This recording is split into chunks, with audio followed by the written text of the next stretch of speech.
বন্ধুরা, আজকে ব্লগটা এখান দিয়ে শুরু করলাম। দেখো আমার সোনামণিরা কি সুন্দর ঘুরে বেড়াচ্ছে। দেখো,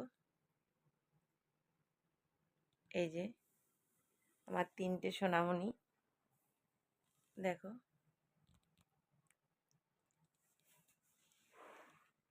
সকালবেলা ওদেরকে একটু বের করেছি, তাই ওরা সব ঘুরছে।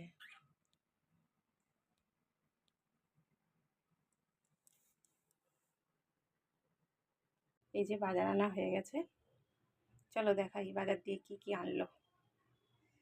এই যে প্রথমেই দেখাই, এই যে কাঁচা লঙ্কা নিয়ে এসছে, এই যে কাঁচা আম এনেছে, আর এই যে গন্ধরাজ লেবু এনেছে। এগুলো ডাল দিয়ে খেতে খুব ভালো লাগে। আর এই যে ভেন্ডি নিয়ে এসছে, এই যে ঝিঙে নিয়ে এসছে, এই যে মাছ এনেছে। মাছটা আমি আগেই ঢেলে ফেলেছি। চলো রান্নার পরে আবার আসছি, পরে আবার দেখা হচ্ছে।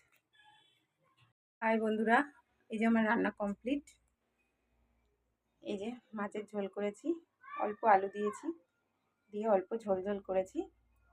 আর করেছি এই যে ভেন্ডি দিয়ে আলু দিয়ে পেঁয়াজ দিয়ে চচ্চড়ি। এটা আমার খুব ভালো লাগে। ভেন্ডিটা আমি বেশি গলাই না, আমার এরকমই ভালো লাগে। আর এই যে ভাতটা আমি প্রতিদিনের মতন ঢেলে রাখি, যেহেতু এখন গরমকাল। আর এই যে কালকের একটু চাটনি রয়েছে, আর অল্প ডাল করেছি, যেহেতু ডাল দুজনা খাবে। আর এই যে স্যালাড কেটে নিয়েছি। আজকের মেনু এই।